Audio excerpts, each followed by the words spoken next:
Have you ever heard the story of the magic thread? If so, let me know. Anyways, welcome back to the O of Course show.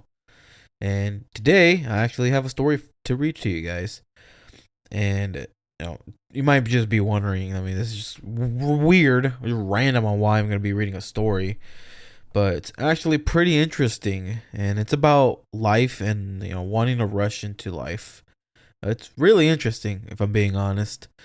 Um, once like the whole premise of the story, I'll read you the whole story, and then I'm gonna read you, and then I'm basically just gonna like summarize it and just tell you, just in case if you don't know, like you can't interpret kind of what was said.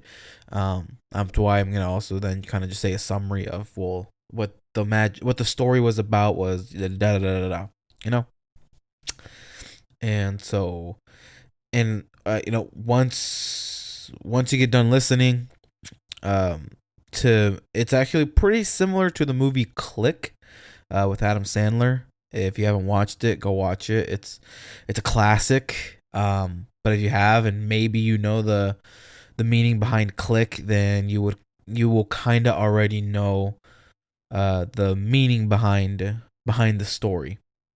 But without further ado, let me start the story. The Magic Thread. Once there was a widow who had a son called Peter. He was a strong, able boy, but he did not enjoy going to school, and he was forever daydreaming. "Peter, what are you dreaming about this time?" his teacher would say to him. "I'm thinking about what I'll be when I grow up," Peter said. "Be patient, there's plenty of time for that. Being grown up isn't all fun, his teacher said. But Peter found it hard to enjoy whatever he was doing at the moment, and was always hankering after that next thing.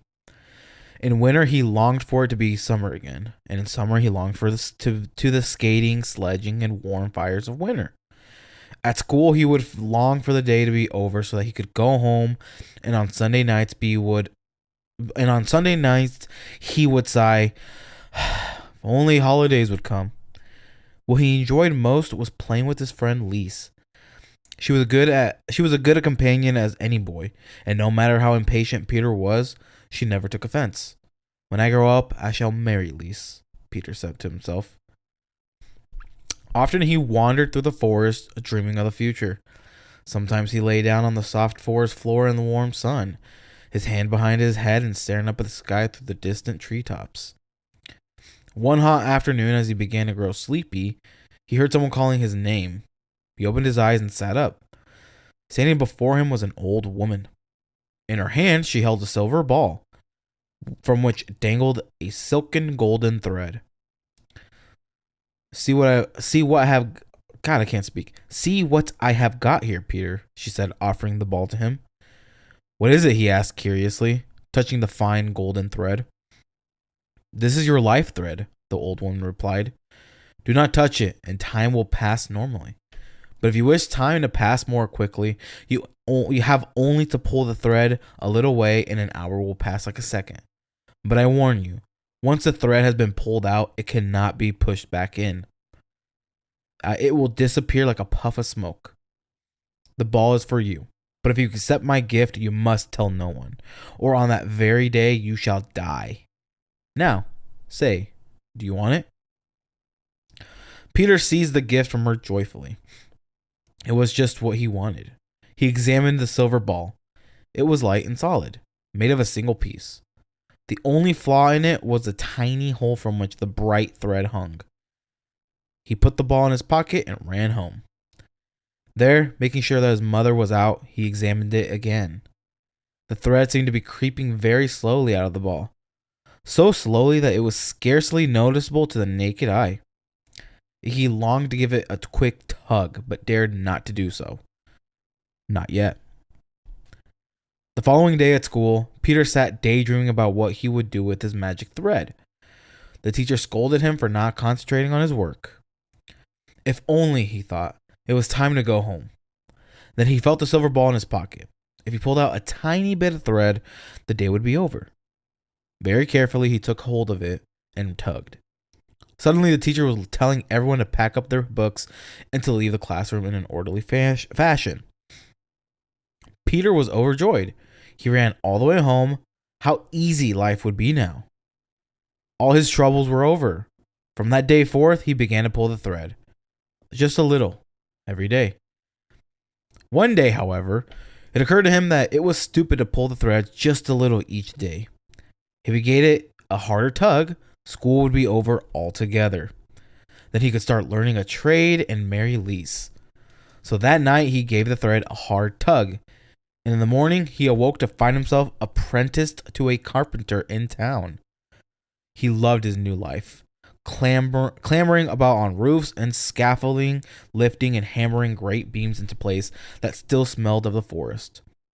But sometimes when payday seemed too far off, he gave the thread a little tug, and suddenly the week was drawing to a close, and it was Friday night, and he had money in his pocket. Lise had also come to town and was living with her aunt, who taught her housekeeping. Peter began to grow impatient for the day when they would be married. It was hard to live so near and yet so far from her. He asked her when they could be married. In another year, she said. Then I will have learned how to be a capable wife. Peter fingered the silver ball in his pocket. Well, the time will pass quickly enough, he said knowingly.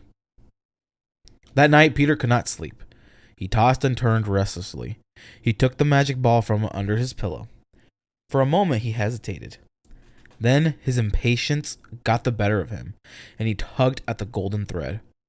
In the morning, he awoke to find that the year was over, and that Lise had at last agreed to marry him. Now Peter felt truly happy. But before their wedding could take place, Peter received an official-looking letter. He opened it in trepidation and read that he was expected to report at the army barracks the following week for 2 years military service. He showed the letter to Lise in despair. Well, she said, there is nothing for it. We shall just have to wait. But the time will pass quickly, you'll see. There are so many things to do in preparation for our life together. Peter smiled bravely, knowing that 2 years would seem a lifetime to him. Once Peter had settled into life at the barracks, however, he began to feel that it wasn't so bad after all. He quite enjoyed being with all the other young men, and their duties were not very arduous at first. He remembered He remembered the old woman's warning to use the thread wisely, and for a while refrained from pulling it. But in time, he grew restless again. Army life bored him with its routine duties and harsh discipline. He began pulling the thread to make the week go faster so that it would be Sunday again, or to speed up the time until he was due for leave. And so the 2 years passed almost as if they had been a dream. Back home, Peter determined not to pull the thread again until it was absolutely necessary. After all, this was the best time of his life, as everyone told him. He did not want it to be over too quickly. He did, however, give the thread 1 or 2 very small tugs, just to speed along the day of his marriage. He longed to tell Lise his secret, but he knew that if he did, he would die. On the day of the wedding, everyone, including Peter, was happy. He could hardly wait to show Lise the house he had built for her. At the wedding feast, he glanced over at his mother. He noticed for the first time how gray her hair had grown recently. She seemed to be aging so quickly. Peter felt a pang of guilt that he had pulled the thread so often. Henceforward, he would be much more sparing with it, and only use it when it was strictly necessary. A few months later, Lise announced that she was going to have a child. Peter was overjoyed and could hardly wait. When the child was born, he felt that he could never want for anything again. But when the child was ill or cried through the sleepless night, he gave the thread a little tug, just so that the baby might be well and happy again.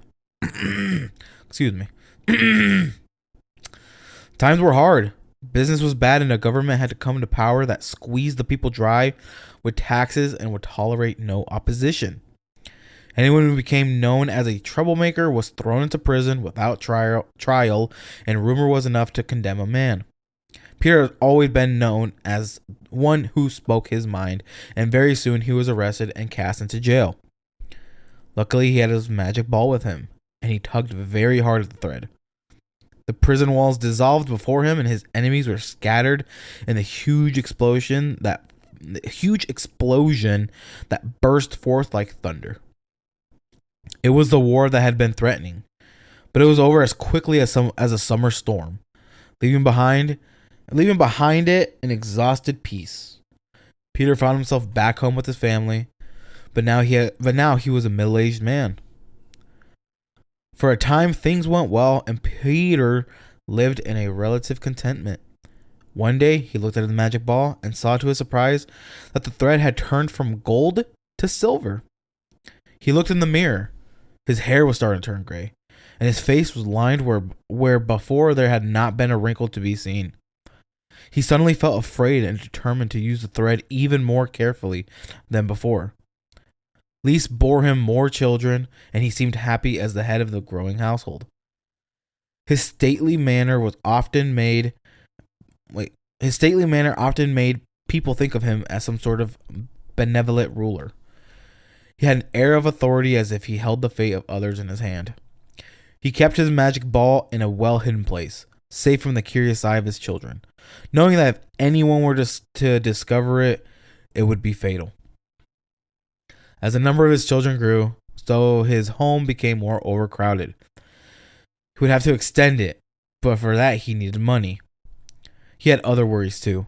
His mother was looking older and more tired every day. It was of no use to pull the magic thread because that would only hasten her approaching death. All too soon, she died, and as Peter stood at her graveside, he wondered how it was that life passed so quickly, even without pulling the magic thread. One night as he lay in bed, kept awake by his worries, he thought how much easier life would be if all of his children were grown and launched upon their careers in life. He gave the thread a mighty tug, and the following day he awoke to find that his children had all left home for jobs in different parts of the country, and that he and his wife were alone.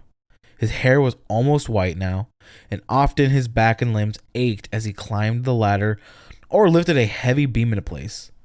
Lys too was getting old, and she was often ill. He couldn't bear to see her suffer, so that more and more he resorted to pulling at the magic thread. But as soon as one trouble was solved, another seemed to grow in his place. Perhaps life would be easier if he retired, Peter thought. Then he would no longer have to clamber about on drafty, half-completed buildings, and he could look after Lys when she was ill. The trouble was that he didn't have enough money to live on. He picked up his magic ball and looked at it. To his dismay, he saw that the thread was no longer silver, but gray and lusterless. He decided to go for a walk in the forest to think things over. It was a long time since he had been in that part of the forest. The small saplings had all grown into tall fir trees, and it was hard to find the path he had once known. Eventually, he came to a bench in a clearing. He sat down to rest and fell into a light doze. He was awoken by someone calling his name. "Peter! Peter!" He looked up and saw the old woman he had met so many years ago when she had given him the magic silver ball with its golden thread. She looked just as she had on that day, not a day older. She smiled at him. "So, Peter, have you had a good life?" she asked. "I'm not sure," Peter said. "Your magic ball is a wonderful thing. I never had to suffer or wait for anything in my life. And yet, it all has passed so quickly.